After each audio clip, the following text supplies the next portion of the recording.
খ্ৰীষ্টীয় বিশ্বাসী এজনে পবিত্ৰ জীৱন যাপন কৰিবলৈ কাৰ পৰা সহায় পাব পাৰে?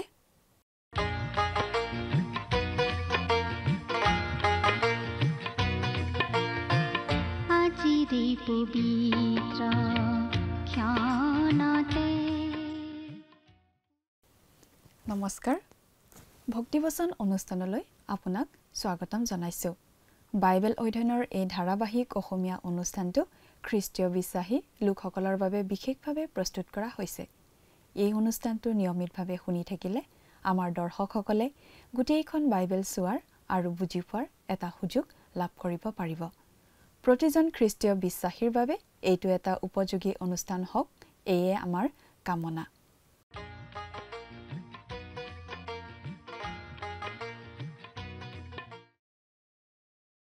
প্ৰিয় দৰ্শক, আমি এতিয়া বাইবেলৰ নতুন নিয়ম খণ্ডৰ থিচলনিকিয়াবিলাকলৈ লিখা প্ৰথম পত্ৰ বা চমুকৈ প্ৰথম থিচলনিকিয়া পুস্তকখন অধ্যয়ন কৰি আছোঁ। যোৱা অনুষ্ঠানত এই প্ৰথম থিচলনিকিয়া পুস্তকৰ ৩ নম্বৰ অধ্যায়ৰ ৯ নম্বৰ পদৰ পৰা ১৩ নম্বৰ পদলৈকে পঢ়ি তাৰ ভিত্তিত আলোচনা আগবঢ়োৱা হ'ল। আজিৰ অনুষ্ঠানত এই প্ৰথম থিচলনিকিয়া পত্ৰৰ ৪ নম্বৰ অধ্যায়ৰ ১ নম্বৰ পদৰ পৰা ৮ নম্বৰ পদলৈকে পঢ়ি তাৰ ভিত্তিত আমাৰ আলোচনা আগবঢ়োৱা হ'ব। পাচনি পৌলে যি প্ৰেমৰ কথা কৈছে, এই প্ৰেম কেৱল এটা অনুভূতি নহয়, কেৱল অন্তৰত লুকাই থকা এটা ভাৱনা নহয়। এই প্ৰেম কেৱল কাৰ্যৰ যোগেৰেহে প্ৰকাশ পাই উঠে। খ্ৰীষ্টীয় বিশ্বাসীসকলৰ মাজত যি প্ৰেম থকা উচিত, সেই প্ৰেম কাৰ্যৰ মাজেৰে প্ৰকাশ পাই থকা উচিত, যাক কোৱা হয় প্ৰেমৰ শ্ৰম বুলি। এয়া হৈছে এজনে আন এজনৰ কল্যাণৰ বাবে সক্ৰিয়ভাৱে কিবা এটা কৰিব বিচৰা কথা। প্ৰেমৰ এটা উদ্দেশ্য থাকে, নিজে কিবা এটা পাবৰ বাবে নহয়, নিজৰ ভাল লাগি থাকিবৰ বাবেই নহয়, কিন্তু আনৰ মংগল সাধন কৰাটোহে। প্ৰভু যীশুৱে পবিত্ৰতাত আমাৰ হৃদয়ক দুখহীন কৰি তুলিব পাৰে, কিন্তু আমাৰ মাজত ইজনে সিজনৰ প্ৰতি থকা প্ৰেমৰ আকাংক্ষিত সমাপ্তি হৈছে আমাৰ জীৱনত পবিত্ৰতাৰ চৰিত্ৰ বিকশিত হৈ উঠাটো। ৪ নম্বৰ অধ্যায়ত বিশেষভাৱে শিকোৱা হৈছে প্ৰভু যীশু খ্ৰীষ্টৰ যে পুনৰ আগমন হ'ব, তাৰ পোহৰত বা সেই কথা মনত ৰাখি খ্ৰীষ্টীয় বিশ্বাসীসকলে এই পৃথিৱীত কেনেদৰে চলিব লাগে, কেনেদৰে খোজ কাঢ়িব লাগে, কেনে আচৰণ কৰিব লাগে, গোটেই কথাখিনি আচৰণৰ সৈতে জড়িত। এইটো হৈছে প্ৰভু যীশুৰ আগমনৰ আশাৰ ব্যৱহাৰিক দিশ। আমি প্ৰতিজন খ্ৰীষ্টীয় বিশ্বাসীয়ে সেই দিনটোৰ বাবে অপেক্ষা কৰিব বিচাৰোঁ, যিদিনত আমি প্ৰভুক আকাশত লগ পাবলৈ আমাক উঠাই নিয়া হ'ব। কিন্তু সেই দিন নহালৈকে আমাৰ ভৰি ইয়াত মাটিত লাগি আছে আৰু আমি এই পৃথিৱীত খোজকাঢ়ি থাকিব লাগিব। আৰু আমি এনেদৰে খোজ কাঢ়িব লাগিব যাতে আমাৰ আচৰণে ঈশ্বৰক সন্তুষ্ট কৰে। আমি ঈশ্বৰক সন্তুষ্ট কৰি খোজ কাঢ়ি থাকিব লাগে আৰু তেনেদৰে আমি জীৱনত আশীৰ্বাদেৰে উপচি পৰিব পাৰোঁ। আমি উন্নতি কৰি থকা উচিত। আমি অনুগ্ৰহ আৰু তেওঁৰ জ্ঞানত বৃদ্ধি পোৱা উচিত। বিশ্বাসী হিচাপে খোজ কঢ়াটো অতি গুৰুত্বপূৰ্ণ। এজন বিশ্বাসীয়ে তেওঁ নিজে বিচৰা ধৰণে নহয়, খ্ৰীষ্টৰ ইচ্ছা অনুসৰিহে জীৱন কটাব লাগে। কথাবোৰ অধিক বহলাই চাবলৈ আহকচোন এতিয়া আমি মূল আলোচনাটোৰ মাজলৈ আগবাঢ়ি যাওঁ। প্ৰিয় শ্ৰোতা, আজিৰ অনুষ্ঠানত আমি ৪ নম্বৰ অধ্যায়ৰ প্ৰথমটো পদৰ পৰা আমাৰ অধ্যয়ন আৰম্ভ কৰিম। যোৱা অনুষ্ঠানত আলোচনা কৰা কথাখিনিৰ ভিতৰত বিশেষভাৱে আমি এটা কথা আলোচনা কৰিছিলোঁ, আৰু সেইটো হৈছে প্ৰভু যীশুৰ পুনৰ আগমনৰ বিষয়। আমি জানো প্ৰভু যীশু আকৌ আহিব, কিন্তু তেওঁৰ সেই আগমন আগৰ নিচিনা নহ'ব। তেওঁ প্ৰথমতে খ্ৰীষ্টীয় মণ্ডলীক এই পৃথিৱীৰ পৰা উত্তোলিত কৰিব। আমি সকলোবোৰ বিশ্বাসীয়ে তেওঁক আকাশত লগ ধৰিম। তাৰ পাছত তেওঁ সাধুসকলক লগত লৈ এই পৃথিৱীলৈ আহিব তেওঁৰ ন্যায় শাসন প্ৰতিষ্ঠা কৰিবলৈ। সেইটো হ'ব মহাক্লেশৰ শেষত। পাচনি পৌলে থিচলনিকিত থকা খ্ৰীষ্টীয় বিশ্বাসীসকললৈ লিখা এই পত্ৰখনত এই বিষয়টো বেছ গুৰুত্ব দি প্ৰকাশ কৰিছে। তেওঁৰ পৰিচৰ্যাৰ যোগেদিয়েই থিচলনিকিয়া লোকসকল খ্ৰীষ্টলৈ আহিছিল। তেওঁ খুব দৌৰাদৌৰিকৈ তেওঁলোকৰ মাজৰ পৰা আঁতৰি আহিব লগা হৈছিল আৰু যাবলৈ ইচ্ছা কৰিও তেওঁলোকৰ মাজলৈ যাব পৰা নাছিল বহুদিনলৈকে। সেইবাবে তেওঁ তিমথিয়ক পঠিয়াই দিছিল থিচলনিকিয়া লোকসকলৰ মাজলৈ, যাতে তেওঁলোকক নানা ধৰণৰ শিক্ষা দি তেওঁলোকৰ বিশ্বাস অধিক দৃঢ় কৰিব পাৰে। পাচনি পৌলে নিজে তেওঁলোকৰ মাজলৈ আহিবলৈ ইচ্ছা কৰি আছিল আৰু তেওঁ প্ৰাৰ্থনা কৰিছে যাতে ঈশ্বৰে তেওঁৰ পথ সুগম কৰি দিয়ে আৰু তেওঁ আহিব পাৰে। তেওঁ এই আশা ব্যক্ত কৰিছিল তেওঁলোকৰ মাজত যেন প্ৰেম দিনে দিনে উপচি পৰে। তেওঁলোকলৈ তেওঁৰ যেনেকুৱা প্ৰেম ঠিক তেনেকৈ যাতে প্ৰভু যীশুৰ আগমনৰ সময়ত তেওঁলোক পিতৃ ঈশ্বৰৰ আগত পবিত্ৰতাত নিৰ্দোষীৰূপে উপস্থিত হ'ব পাৰে। প্ৰভুৱে যাতে তেওঁলোকৰ মাজত প্ৰেম উপচাই দিয়ে। আজি আমি 4 নম্বৰ অধ্যায়ৰ আলোচনা আৰম্ভ কৰিব খুজিছোঁ। এই অধ্যায়টোৰ মূল বিষয়টো হৈছে খ্ৰীষ্টৰ পুনৰ আগমন আমাক শুদ্ধ কৰা, আমাক পবিত্ৰ কৰা আশা। খ্ৰীষ্টৰ পুনৰ আগমন আমাক সান্তনা দিয়া আশা। অৰ্থাৎ প্ৰভু যীশু যে আকৌ আহিব, সেই আশাটোৱেই আমাৰ খ্ৰীষ্টীয় জীৱনত বিশেষভাৱে প্ৰভাৱ পেলোৱা উচিত। এতিয়া আমি বাইবেলৰ পৰা পাঠ কৰি দিব খুজিছোঁ। 4 নম্বৰ অধ্যায় 1ম পদ। শেষতে হে ভাইবিলাক, কি ৰূপ আচৰণ কৰি ঈশ্বৰক সন্তুষ্ট কৰিব লাগে এই বিষয়ে আমাৰ পৰা যি শিক্ষা গ্ৰাহ্য কৰিলা আৰু সেইদৰে আচৰণ কৰি চাও, তাৰ ফলত তোমালোক অধিক অধিককৈ উপচি পৰিবলৈ আমি প্ৰভু যীশুত তোমালোকক বিনয় কৰিছোঁ আৰু উদগাইছোঁ। এই পুস্তকখনৰ এই অংশটোত বিশেষভাৱে শিকোৱা হৈছে প্ৰভু যীশুৰ পুনৰাগমনৰ কথা মনত ৰাখি এই পৃথিৱীত খ্ৰীষ্টীয় বিশ্বাসীসকলে কেনেদৰে জীৱন কটোৱা উচিত সেই কথা। এই গোটেই বিষয়টো এটা সৰু শব্দত সাঙুৰি থোৱা হৈছে। শব্দটো হ'ল আচৰণ। এই বিষয়টো আমি 12 নম্বৰ পদতো বিশেষভাৱে পাওঁ। আচলতে এইটোৱেই হৈছে প্ৰভু যে আকৌ আহিব সেই আগমনৰ আশাৰ ব্যৱহাৰিক দিশ। আমি সেই দিনটোলৈ অতি আগ্ৰহেৰে বাট চাওঁ, যিদিনা প্ৰভুক আকাশত লগ পাবলৈ আমাক প্ৰতিজন খ্ৰীষ্টীয় বিশ্বাসীক এই পৃথিৱীৰ পৰা উঠাই নিয়া হ'ব। কিন্তু প্ৰিয় শ্ৰোতা, তেতিয়ালৈ আমাৰ ভৰি এই মাটিতে লাগি থাকিব আৰু আমি এই পৃথিৱীতে চলাফুৰা কৰি থাকিব লাগিব। যেতিয়ালৈকে প্ৰভু যীশুৱে আমাক উঠাই লৈ নাযায়, আমি এই পৃথিৱীতে দিন কটাব লাগিব। আমি ইয়াতে জীৱন ধাৰণ কৰিব লাগিব আৰু আমি এনেদৰে দিন নিয়াব লাগিব, এনেদৰে আচৰণ কৰিব লাগিব যাতে তাৰ দ্বাৰা ঈশ্বৰ সন্তুষ্ট হয়। কি ৰূপ আচৰণ কৰি ঈশ্বৰক সন্তুষ্ট কৰিব লাগে এই বিষয়ে আমাৰ পৰা যি সাক্ষ্য গ্ৰাহ্য কৰিলা, তাৰ ফলত তোমালোক অধিক অধিককৈ উপচি পৰিবলৈ। আমি অধিক অধিককৈ উপচি পৰিব লাগে। অৰ্থাৎ আমি দিনে দিনে উন্নতি কৰি থাকিব লাগে, দিনে দিনে আত্মিক দিশত বৃদ্ধি পাই থাকিব লাগে। আমি প্ৰভু যীশুৰ জ্ঞান আৰু অনুগ্ৰহত বৃদ্ধি পাই থাকিব লাগে। খ্ৰীষ্টীয় বিশ্বাসীজনৰ আচৰণৰ বিষয়টো অতি দৰকাৰী বিষয়। এই বিষয়টো বাইবেলত খুব গুৰুত্ব দি কোৱা হৈছে। আমি আগতেও এই বিষয়ে আলোচনা কৰি আহিছোঁ। এই কথাটো ইয়াতো গুৰুত্ব দি কোৱা হৈছে। খ্ৰীষ্টীয় বিশ্বাসীসকলে যি খুচি তাকে কৰিব নোৱাৰে, কৰা উচিত নহয়। প্ৰভু যীশুৱে যি বিচাৰে সেইদৰেহে আচৰণ কৰিব লাগে। আমি কেনেদৰে আচৰণ কৰোঁ তাৰ দ্বাৰাই প্ৰকাশ পায় আমি কেনেকুৱা মানুহ। আমি যদি খ্ৰীষ্টীয় বিশ্বাসী লোক, তেনেহ'লে আমাৰ আচৰণত সেই কথা প্ৰকাশ পাই উঠিব লাগে। আমি প্ৰভু যীশুত তোমালোকক বিনয় কৰিছোঁ আৰু উদগাইছোঁ।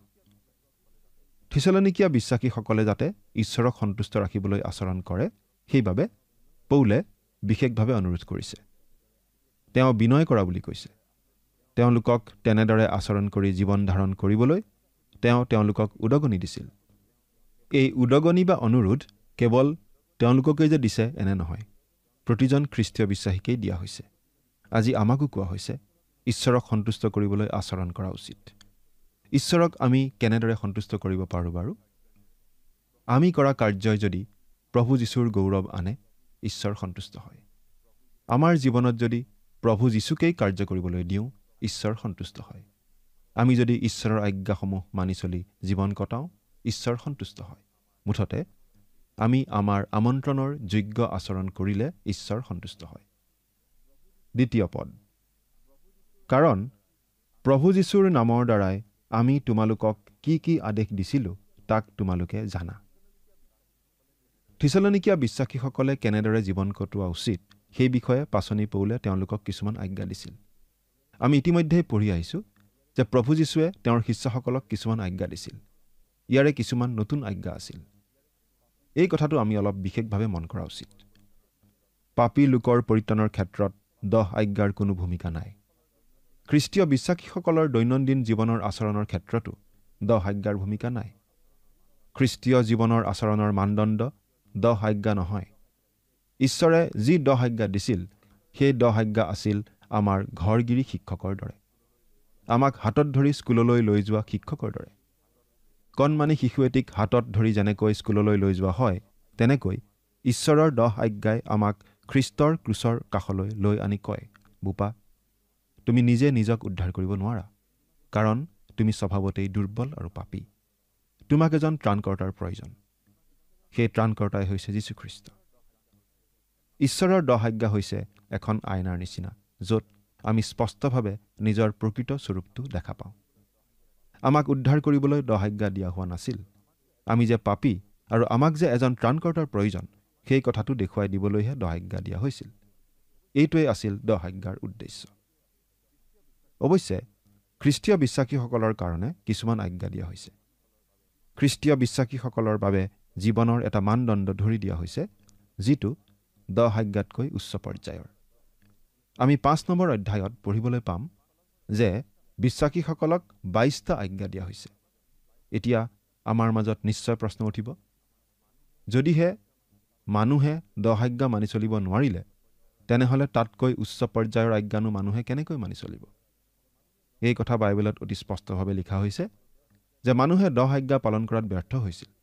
এই 10 আজ্ঞা দিয়া হৈছিল ইছৰাইল জাতিক, আৰু ইছৰাইল জাতিয়ে আজ্ঞা লংঘন কৰিছিল। এই কথাটো চিমন পিতৰে স্বীকাৰ কৰি কৈছিল।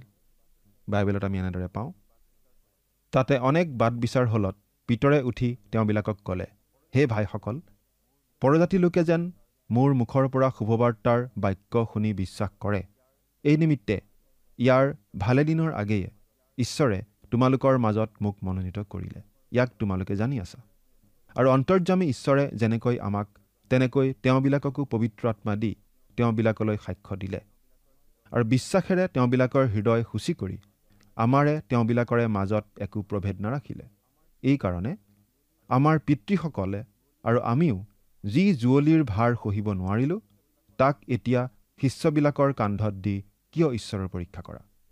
কিন্তু তেওঁবিলাকে যেনেকৈ, আমিও তেনেকৈ প্ৰভু যীশুৰ অনুগ্ৰহৰ দ্বাৰাইহে পৰিত্ৰাণ পালোঁ বুলি বিশ্বাস কৰিছোঁ। পাচনিৰ কৰ্ম 15 অধ্যায় 7 পৰা 11 পদ।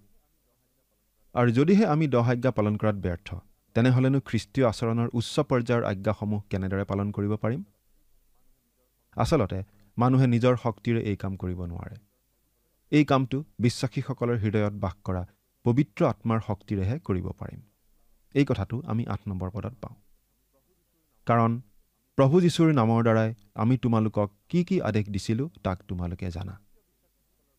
খ্ৰীষ্টীয় বিশ্বাসীসকলৰ বাবে পাচনি পৌলে কিছুমান আজ্ঞা দিছিল, কিছুমান পালন কৰিবলগীয়া কথা কৈছিল। খ্ৰীষ্টীয় বিশ্বাসীসকল উশৃংখল হ'ব নালাগে, কোনো আইন কানুন নমনা হ'ব নালাগে। খ্ৰীষ্টীয় বিশ্বাসীসকলে অনুশাসন মানি চলা উচিত আৰু খ্ৰীষ্টৰ প্ৰতি বাধ্য হৈ চলা উচিত। এই সম্বন্ধটো হোৱা উচিত প্ৰেমৰ সম্বন্ধ। আমি প্ৰেমৰ দ্বাৰাই অনুপ্ৰাণিত হোৱা উচিত। প্ৰভু যীশুৱে কৈছিল, তোমালোকে যদি মোক প্ৰেম কৰা, মোৰ আজ্ঞাবোৰ পালন কৰিবা। যোহন 14 অধ্যায় 15 পদ। এতিয়া 3 নম্বৰ পদটো পঢ়িছোঁ। কিয়নো ঈশ্বৰৰ ইচ্ছা এই যে তোমালোকে যেন পবিত্ৰতা লাভ কৰা, অৰ্থাৎ তোমালোক যেন ব্যভিচাৰৰ পৰা পৃথকে থাকা। পবিত্ৰতা লাভ কৰা প্ৰক্ৰিয়াটোক পবিত্ৰীকৰণ বুলি কোৱা হয়। এই শব্দটো শুনিলে খুব ভাল লাগে, কিন্তু প্ৰায়েই ইয়াৰ আচল অৰ্থ প্ৰকাশ নাপায়। আমি শাস্ত্ৰ অধ্যয়ন কৰিলে দেখোঁ যে পবিত্ৰীকৰণৰ কেইবাটাও অৰ্থ আছে। এই শব্দটো যেতিয়া যীশুখ্ৰীষ্টৰ প্ৰসংগত ব্যৱহাৰ কৰা হয়, তেতিয়া এই কথাটো বুজোৱা হয় যে তেওঁৱেই আমাৰ পবিত্ৰীকৰণ, তেওঁৱেই আমাৰ পবিত্ৰতা। গতিকে ই মাত্ৰ এটা পাপহীন অৱস্থাক নুবুজায়। কিন্তু আমাক খ্ৰীষ্টীয় বিশ্বাসীসকলক যে ঈশ্বৰৰ উদ্দেশ্যে পৃথক কৰি ৰখা হ'ল, সেই কথাটো বুজায়। উদাহৰণস্বৰূপে চিমন পিতৰে কৈছিল, মানুহবিলাকে পবিত্ৰ আত্মাৰ দ্বাৰাই চালিত হৈ ঈশ্বৰৰ পৰা কথা পাই ক'লে। 2 পিতৰ 1 অধ্যায় 21 পদ। এই যিবোৰ মানুহক পবিত্ৰ লোক বুলি কোৱা হৈছে, তেওঁলোকৰ বহুতেৰে জীৱনলৈ চালে আমি পবিত্ৰ লোক বুলি ক'ব নোৱাৰোঁ। উদাহৰণস্বৰূপে মচি নৰহত্যাকাৰী আছিল। ইমানবোৰ সুন্দৰ সুন্দৰ গীত ৰচনা কৰা দায়ুদো আছিল এজন নৰবধি। কিন্তু তেওঁলোকো পবিত্ৰীকৃত লোক আছিল, কাৰণ তেওঁলোকক ঈশ্বৰৰ কাৰণে পৃথক কৰি লোৱা হৈছিল। খ্ৰীষ্টীয় বিশ্বাসীসকলৰ পবিত্ৰীকৰণৰ কামটো কৰে পবিত্ৰ আত্মাই। এইটো খুব দৰকাৰী বিষয়, গতিকে আমি ইয়াৰ 3টা দিশ চমুকৈ উল্লেখ কৰিব খুজিছোঁ। অৱস্থানমূলক পবিত্ৰীকৰণ। ইয়াৰ অৰ্থ হৈছে খ্ৰীষ্টকেই আমাৰ পবিত্ৰীকৰণ কৰা হ'ল। আমাক প্ৰিয়জনাত অৰ্থাৎ খ্ৰীষ্টত গ্ৰহণ কৰা হ'ল। গতিকে খ্ৰীষ্টক গ্ৰহণ কৰি এই মুহূৰ্তত আমি যিমান পৰিত্ৰাণ পাইছোঁ তাতকৈ আৰু অধিক আমি পাব নোৱাৰোঁ। আমি কোন তাৰ ভিত্তিত আমাক গ্ৰহণ কৰা নহয়, কিন্তু খ্ৰীষ্টই আমাৰ বাবে যি কৰি থৈ গ'ল তাৰ ভিত্তিতহে। এই অৱস্থানমূলক পবিত্ৰীকৰণৰ পৰা আমি এটা কথা বুজি পাওঁ যে আমি খ্ৰীষ্টতেই সম্পূৰ্ণ ধাৰ্মিকতা লাভ কৰোঁ। দ্বিতীয়তে, ব্যৱহাৰিক পবিত্ৰীকৰণ। ইয়াৰ অৰ্থ হৈছে পবিত্ৰ আত্মাই আমাৰ জীৱনত কাৰ্য কৰি আমাৰ আচৰণত পবিত্ৰতা প্ৰকাশ কৰা কাৰ্য। এই ব্যৱহাৰিক পবিত্ৰীকৰণৰ প্ৰক্ৰিয়াটো কেতিয়াও সম্পূৰ্ণ সিদ্ধ নহয় যেতিয়ালৈকে আমি আমাৰ পুৰণি পাপপূৰ্ণ মাংসিক শৰীৰত বাস কৰি থাকোঁ। আৰু তৃতীয়তে, সম্পূৰ্ণ পবিত্ৰীকৰণ। সম্পূৰ্ণ পবিত্ৰীকৰণ ঘটিব ভৱিষ্যতত, যেতিয়া আমি যীশুৰ নিচিনা হ'ম। যেতিয়াই আমি তেওঁৰ নিচিনা হ'ম তেতিয়া আন সকলো প্ৰক্ৰিয়া সম্পূৰ্ণ হ'ব। পবিত্ৰীকৰণৰ অৰ্থ হৈছে পৃথক কৰি থোৱা বা কোনো কামৰ বাবে বাছি লোৱা। যেতিয়াই কোনো এজন লোক খ্ৰীষ্টলৈ আহি তেওঁক ত্ৰাণকৰ্তা বুলি গ্ৰহণ কৰে তেতিয়াই সেই লোকক ঈশ্বৰৰ কাৰ্যৰ বাবে পৃথক কৰি ৰখা হয়। পুৰণি নিয়মৰ দিনত ঈশ্বৰৰ তম্বুত ব্যৱহাৰ কৰিবৰ কাৰণে কিছুমান পাত্ৰ, সা সৰঞ্জাম আদি আছুতীয়াকৈ ৰখা হৈছিল। বহুদিন ব্যৱহাৰ কৰোঁতে কৰোঁতে সেই পাত্ৰবোৰ নিশ্চয় দেখিবলৈ বেয়া হৈ গৈছিল। আমি হয়তো ৰান্ধনিঘৰত তেনেকুৱা পাত্ৰ দেখিলে তাৰ ঠাইত নতুন ব্যৱহাৰ কৰিবলৈ ইচ্ছা কৰিম। কিন্তু ঈশ্বৰে সেই পাত্ৰবিলাকক পবিত্ৰ বুলিছিল কাৰণ সেইবোৰ ঈশ্বৰৰ কামৰ বাবে আছুতীয়াকৈ ৰখা হৈছিল। একেদৰে যেতিয়া কোনো এজন মানুহ খ্ৰীষ্টলৈ আহে তেওঁ পৰিত্ৰাণ লাভ কৰে, তেওঁ মুক্তি পায়, তেওঁ হৈ পৰে খ্ৰীষ্টৰ, তেওঁ হৈ পৰে পবিত্ৰ, কাৰণ ঈশ্বৰে নিজৰ ব্যৱহাৰৰ কাৰণে তেওঁক পৃথক কৰি লয়। তোমালোক যেন ব্যভিচাৰৰ পৰা পৃথকে থাকা, এই আদেশ আমালৈকো দিয়া হৈছে। সকলো ধৰণৰ যৌন বিষয়ক পাপৰ পৰা আমি আঁতৰি থকা উচিত। প্ৰতিজন খ্ৰীষ্টীয় বিশ্বাসীয়ে পবিত্ৰতাৰ প্ৰতি হাবিয়াস কৰা উচিত। অৱশ্যে আমি পৰিত্ৰাণ লাভ কৰোঁ খ্ৰীষ্টত বিশ্বাস কৰাৰ বাবেহে, কিন্তু পৰিত্ৰাণ পোৱা লোক হিচাপে আমি পবিত্ৰতালৈ সততে হাবিয়াস কৰা উচিত। 4 আৰু 5 পদ। আৰু ঈশ্বৰক নজনা পৰজাতি লোকবিলাকৰ নিচিনা কামাভিলাষৰ বশৱৰ্তী নহৈ পবিত্ৰতা আৰু সমাদৰৰ অধীনে তোমালোকৰ প্ৰতিজনে নিজ নিজ ভাণ্ড যেন ৰাখিবলৈ জানা। এই থিছলনিকীয়া লোকসকলৰ চাৰিওফালে অবিশ্বাসী লোকসকল আছিল। তেওঁলোকৰ মাজত নানা ধৰণৰ পাপ কাৰ্য চলিছিল আৰু সেইবাবেই থিছলনিকীয়া খ্ৰীষ্টীয় বিশ্বাসী লোকসকলক পৌলে সোঁৱৰাই দিছিল তেওঁলোকে যাতে তেনেধৰণৰ পাপ কাৰ্যৰ পৰা আঁতৰি থাকে। আজি মানুহৰ মাজত অনৈতিকতা দিনে দিনে বৃদ্ধি পাই আছে। আজিৰ ডেকাডেকেৰীয়ে ঈশ্বৰৰ কথা নাজানে, কিন্তু যৌন বিষয়ক কথাত হ'লে একেবাৰে সিদ্ধহস্ত। কিন্তু আমাক ইয়াত কোৱা হৈছে মানুহে নিজৰ শৰীৰক বিবাহ অনুষ্ঠানৰ সময়লৈকে সম্পূৰ্ণ শুদ্ধ কৰি বচাই ৰাখিব লাগে। যেতিয়া কোনো লোকে তেওঁৰ শৰীৰক বিবাহৰ দিনলৈকে বচাই ৰাখে আৰু নিজৰ ভাৰ্যাৰ প্ৰতি বিশ্বাসী হয় তেতিয়াই তেওঁ নিজ নিজ ভাণ্ড ৰাখিবলৈ জনা বুলি ক'ব পাৰি। 6 নম্বৰ পদটো পঢ়িছোঁ। আৰু অত্যাচাৰ কৰি সেই বিষয়ে নিজ ভাইক যেন নঠগোৱা, কাৰণ প্ৰভু এই সকলোৰ প্ৰতিফল দিওঁতা। এই বিষয়ে আমি আগেয়ে তোমালোকক কৈছিলোঁ আৰু সাক্ষ্য দিছিলোঁ। নিজ ভাইক যেন নঠগোৱা। খ্ৰীষ্টীয় বিশ্বাসী লোকসকল সৎ হ'ব লাগিব, কাৰণ প্ৰভু এই সকলোৰে প্ৰতিফল দিওঁতা। এই কথাটো বহু খ্ৰীষ্টীয় বিশ্বাসীৰ জীৱনত ঘটা আমি দেখিছোঁ, শুনিবলৈ পাইছোঁ। ঈশ্বৰে প্ৰতিফল দিবই। 7 নম্বৰ পদটো পঢ়িছোঁ। কিয়নো ঈশ্বৰে আমাক অসুচিতালৈ নহয় পবিত্ৰতালৈহে আমন্ত্ৰণ কৰিলে। ঈশ্বৰে আমাক পবিত্ৰতালৈহে আমন্ত্ৰণ কৰিলে। খ্ৰীষ্টত বিশ্বাস কৰি ঈশ্বৰৰ সন্তান হোৱাৰ পাছত আমি আৰু পাপত চলি থাকিব নোৱাৰোঁ। আচলতে খ্ৰীষ্টত বিশ্বাস কৰাৰ পাছত পাপত মজি থাকিবলৈ কাৰো ইচ্ছা আৰু নাযায়। প্ৰিয় শ্ৰোতা, আমি অৱশ্যে এইটো ক'ব খোজা নাই যে খ্ৰীষ্টত বিশ্বাস কৰাৰ পাছত মানুহে কোনো পাপ নকৰিব। খ্ৰীষ্টত বিশ্বাস কৰি ঈশ্বৰৰ সন্তান হোৱা লোকজনেও হয়তো কোনো দুৰ্বল মুহূৰ্তত অপথে গৈ পাপত কেতিয়াবা পতিত হ'ব পাৰে। আপোনাৰ নিশ্চয় সেই অপব্যয়ী পুত্ৰৰ কাহিনীটো মনত আছে।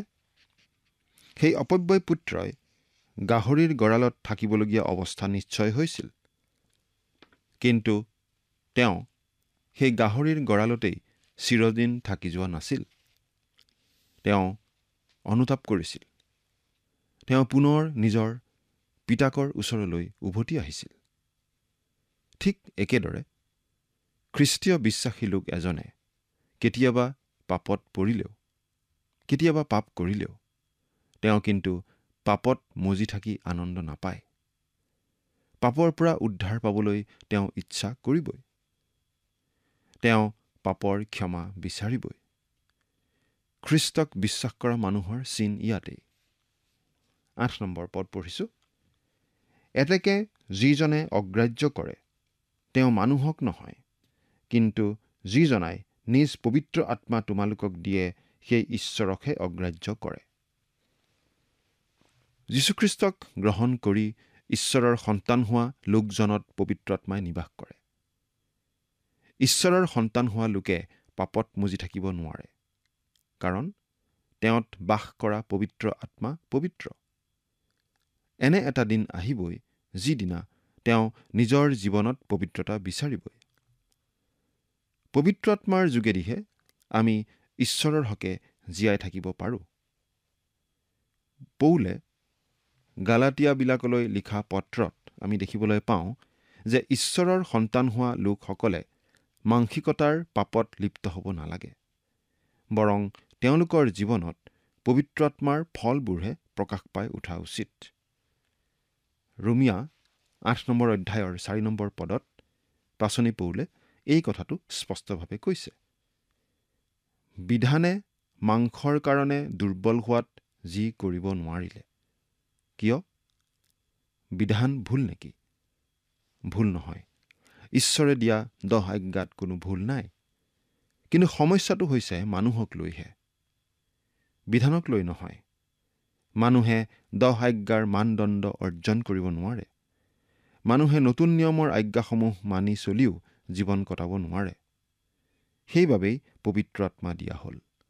খ্ৰীষ্টীয় বিশ্বাসীজনত নিবাস কৰা পবিত্ৰ আত্মাইহে ঈশ্বৰৰ মনঃপূত হোৱাকৈ জীৱন কটাবলৈ খ্ৰীষ্টীয় বিশ্বাসীজনক শক্তি সামৰ্থ্য যোগায়।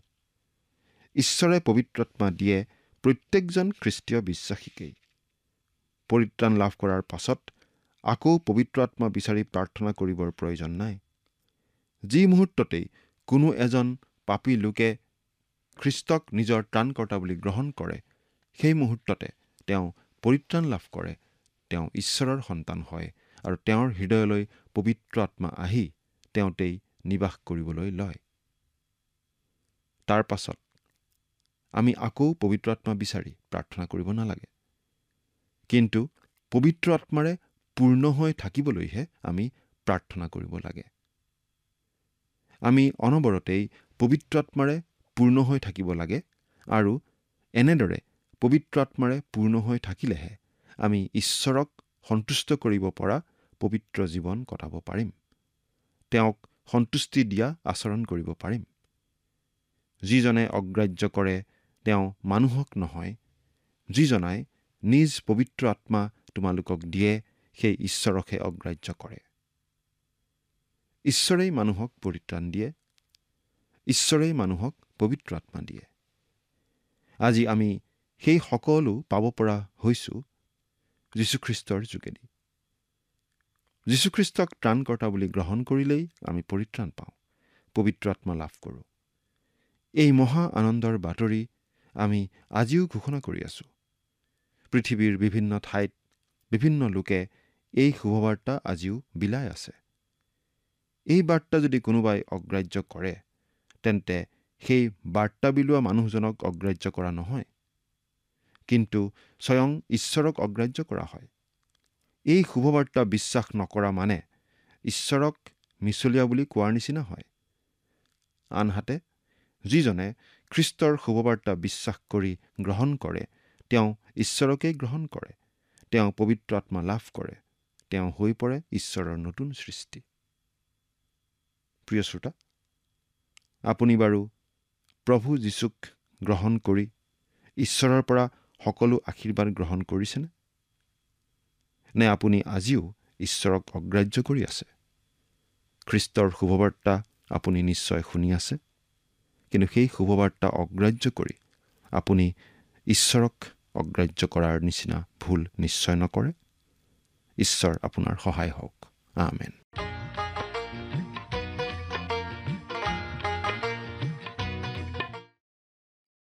ঈশ্বৰে প্ৰতিজন বিশ্বাসীক পবিত্ৰ আত্মা প্ৰদান কৰিছে।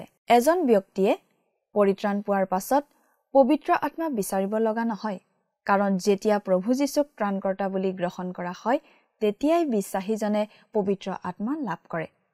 প্ৰতিজন খ্ৰীষ্টীয় বিশ্বাসীত পবিত্ৰ আত্মা নিবাস কৰে। সেই সময়তে খ্ৰীষ্টীয় বিশ্বাসীজনে পবিত্ৰ আত্মা লাভ কৰে আৰু পবিত্ৰ আত্মাৰ বাপ্তিস্ম গ্ৰহণ কৰে। পবিত্ৰ আত্মাই বিশ্বাসীজনক খ্ৰীষ্টৰ শৰীৰত সংলগ্ন কৰি দিয়ে। বিশ্বাসীসকলত নিবাস কৰি পবিত্ৰ আত্মাই কাৰ্য কৰি থাকে। কিন্তু বিশ্বাসীজনে পবিত্ৰ আত্মাৰে পৰিপূৰ্ণ হৈ থাকিবলৈ পবিত্ৰ আত্মাৰ প্ৰতি বাধ্যতা প্ৰদৰ্শন কৰি চলিব লাগে, আৰু এইটো এটা অনবৰতে কৰি থাকিবলগীয়া কাম। কেৱল আমাৰ হৃদয়ত নিবাস কৰা পবিত্ৰ আত্মাইহে আমাক এটা পবিত্ৰ জীৱন যাপন কৰিবলৈ সক্ষম কৰে। আজিলৈ আমাৰ অনুষ্ঠানটো ইমানতে সামৰণি মাৰিব খুজিছোঁ। পৰৱৰ্তী অনুষ্ঠানত আপোনালোকক পুনৰ লগ পোৱাৰ আশা ৰাখিছোঁ। সামৰণি মৰাৰ আগতে আহকচোন আমি খন্তেক প্ৰাৰ্থনাত মূৰ্ণত কৰোঁ হওক। সৰ্বশক্তিমান দয়ালু পিতৃ ঈশ্বৰ, প্ৰভু তোমাক ধন্যবাদ দিছোঁ। যি সুন্দৰ সময় প্ৰভু তুমি আমাক প্ৰত্যেককে যোগাই দিলা তাৰ বাবে। বিশেষকৈ পিতৃ সময়তে প্ৰাৰ্থনা কৰিছোঁ তোমাৰ চৰণত। তোমাৰ যি পবিত্ৰ বাক্য আমি অধ্যয়ন কৰিলোঁ, আৰু এই অনুষ্ঠানটি চাই থকা প্ৰতিজন দৰ্শকসকলৰ ওপৰত তোমাৰ আশীৰ্বাদ, তোমাৰ অনুগ্ৰহ প্ৰভু তুমি দান কৰিবা। প্ৰভু, আজি যি বাক্য তেওঁলোকে শিকিলে, এই বাক্যৰ যোগেদি তেওঁলোকে নিজৰ জীৱনত যাতে তাক ব্যৱহাৰ কৰি প্ৰভু সেইমতে যাতে চলিবলৈ পাৰিব আৰু সম্পূৰ্ণৰূপে তোমাক যাতে ভৰসা ৰাখিব পাৰিব, তেনে আশীৰ্বাদ প্ৰভু তুমি দান কৰিবা। আৰু বাধ্যতা হৈ নিজৰ জীৱনটো যাতে শুদ্ধ পথত পৰিচালিত কৰিব পাৰিব, তেনে প্ৰভু তুমি সহায় কৰা, আৰু তেওঁলোকৰ সকলো প্ৰয়োজনসমূহ তুমি পূৰণ কৰিবা।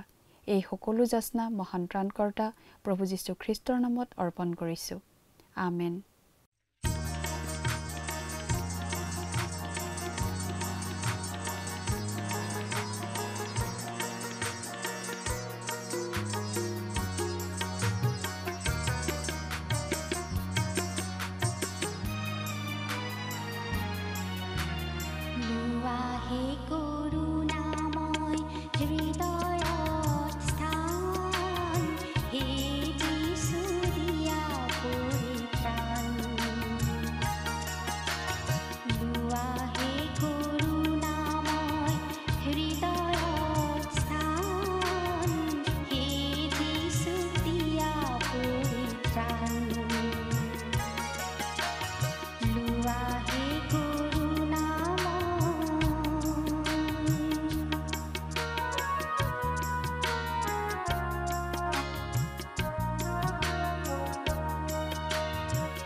প্ৰিয় শ্ৰোতা দৰ্শক, আশা কৰোঁ ভক্তিবচন অনুষ্ঠানটি উপভোগ কৰি আপোনাৰ নিশ্চয় ভাল লাগিছে।